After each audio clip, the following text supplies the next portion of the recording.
The dawn of June 4th, 1942, breaks over the Pacific with a pale golden light. The ocean is calm, almost deceptively so. On the horizon, the Japanese fleet advances with quiet confidence. On the carriers Akagi, Kaga, Soryu, and Hiryu, the decks buzz with activity. Pilots strap into cockpits. Crews fuel aircraft, and the rising sun insignia gleams proudly on wings about to take flight. Admiral Nagumo, commanding the strike force, believes he holds the advantage. Midway Island, a small coral atoll halfway between Asia and America, is about to be the bait that lures the last of the U.S. carriers into his trap. The Japanese Navy has swept aside every obstacle so far. Why should this day be any different? At 4:30 a.m., the first Japanese wave roars off the decks. Bombers and fighters climb into the sky, engines screaming, as the rising sun paints the clouds in crimson. Their target, Midway. The island is small, but its defenders are ready. Marine anti-aircraft gunners take up their positions, scanning the skies. American pilots scramble into their cockpits. Engines cough into life as Japanese formations appear on the horizon like a swarm of angry hornets. Minutes later, bombs rain down. Explosions tear through runways, fuel depots, and hangars. Fireballs rise as Japanese aircraft strafe across the island. Marines fire back with every gun they have. Some American fighters claw into the sky, but they are hopelessly outnumbered. The battle for Midway Island has begun. Far out at sea, however, the real test is unfolding. American carriers, Enterprise, Hornet, and the battered Yorktown, launch their own squadrons. Pilots climb into rickety cockpits, many knowing they may not return. Their orders are clear: find the Japanese carriers and strike. The first to arrive are the torpedo squadrons. Flying slow, low, and straight, they are easy prey for the agile Japanese Zeros. One by one, American planes fall in flames, plunging into the ocean. Entire squadrons are wiped out. On the carrier Hornet, Torpedo Squadron 8 presses on. Commander John C. Waldron leads his men in, refusing to turn back. His radio crackles with determination. Just follow me, and I'll take you all the way in. Not a single one of his 15 planes makes it back. Waldron is killed, his squadron obliterated.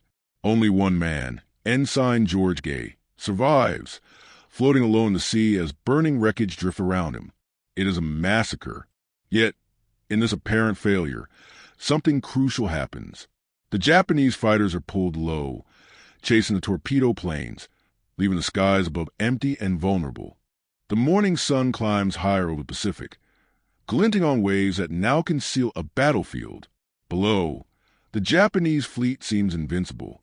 Admiral Nagumo believes his plan is unfolding perfectly. Midway Island is battered. The American torpedo squadrons have been wiped out. His decks are alive with motion. Mechanics refueling aircraft, ordnance crews hauling bombs and torpedoes into place, pilots preparing for another strike.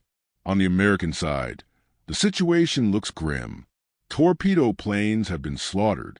The Yorktown squadrons are scattered. Time is running out.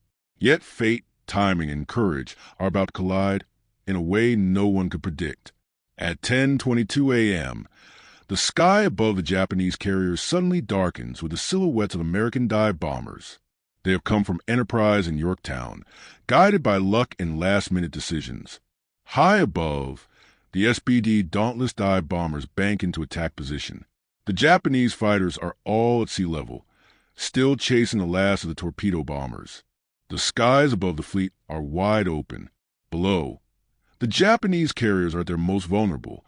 Flight decks littered with fueled aircraft, bombs stacked in corners, gasoline hoses stretched across wooden planks. It is a recipe for disaster. The American squadron leaders push their controls forward. The Dauntless bombers nose down steeply, engines screaming, their cockpits vibrating as they plunge toward the sea. The pilots steady their sights on the massive flat top below. A whistle cuts the air, the sound of bombs falling. Moments later, chaos erupts. On Kaga, 3 bombs tear through the flight deck, igniting planes loaded with fuel.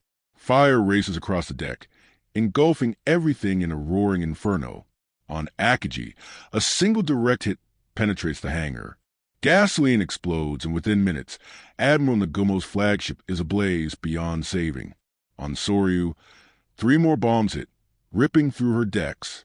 Explosions thunder, sending shockwaves across the sea. In the span of 5 incredible minutes, 3 of Japan's proudest carriers are turned into burning, helpless wrecks.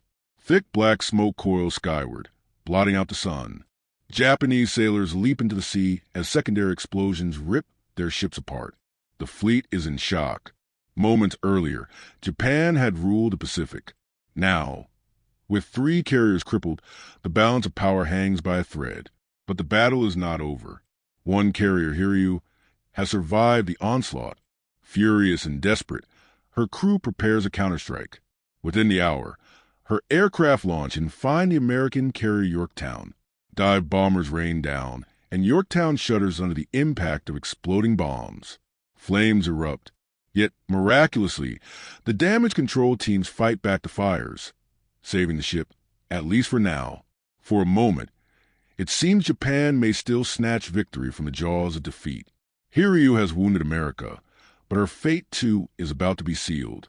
The air still vibrates from the thunder of explosions. 3 of Japan's mightiest carriers, Akagi Kaga, Soryu, now lie in flames, burning wrecks adrift in the sea. The once invincible Japanese fleet reels in shock.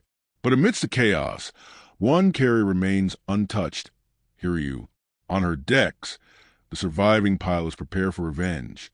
Their faces are set grim with determination. Fuel hoses snake across the wooden planks. Bombs are armed, and aircraft engines roar to life. Admiral Yamaguchi, commanding from Hiryu, refuses to surrender the battle. He knows the odds, but he will fight to the last. At 2 p.m., Hiryu launches her counterstrike.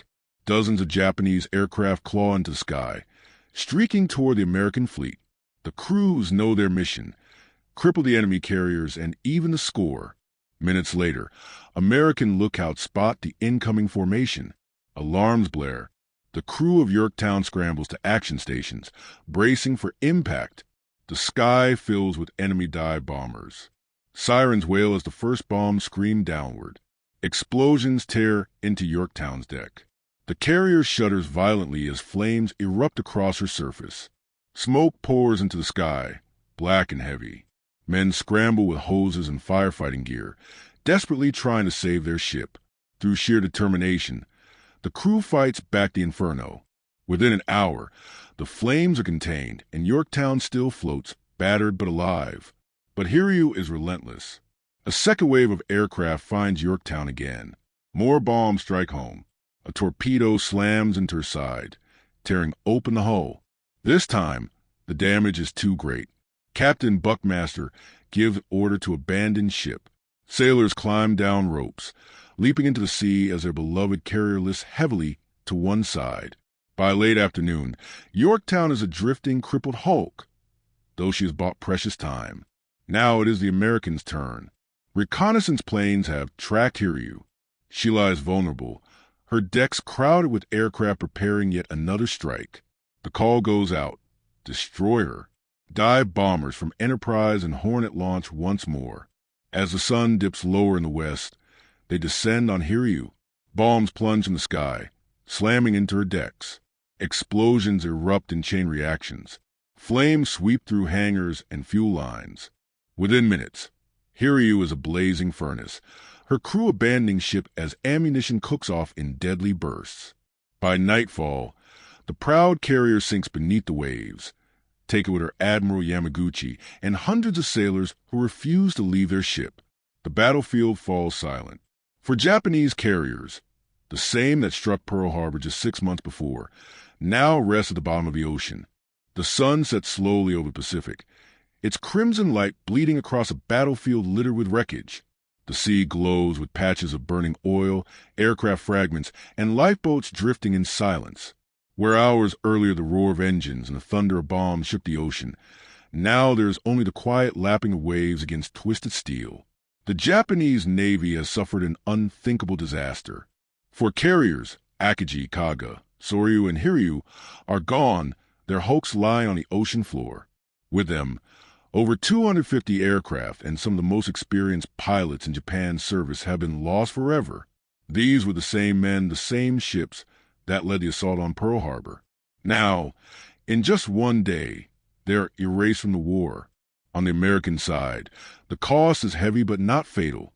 The carrier Yorktown is gone, claimed by bombs and torpedoes, but her sacrifice helped turn the tide. Enterprise and Hornet remain afloat, their decks blackened but still ready for battle. For Admiral Nimitz and the United States Navy, Midway is more than a victory. It is redemption. 6 months earlier, the fleet lay shattered at Pearl Harbor, and the world doubted America's strength. Now, against overwhelming odds, the U.S. Navy has struck a blow so decisive that the balance of power in the Pacific has shifted forever. In Tokyo, the shock is immediate and devastating. Japan's naval supremacy, built over decades, has been broken in a single stroke. No longer can the Imperial Navy go on the offensive with confidence. From this moment forward, Japan will fight a defensive war. For the Americans, Midway marks the beginning of a long, brutal road across the Pacific.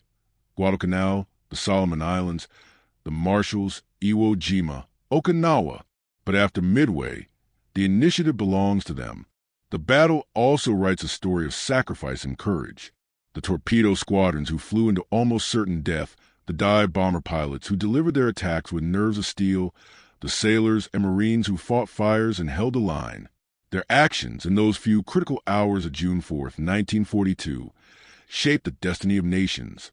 As the final embers of burning ships fade into the night sky, the Pacific lies quiet once again. But history has changed forever. The Battle of Midway is remembered not just as a clash of ships and planes, but as a moment when the tide turned, when America proved that even in its darkest hour, it could rise, strike back, and destroy the might of an empire.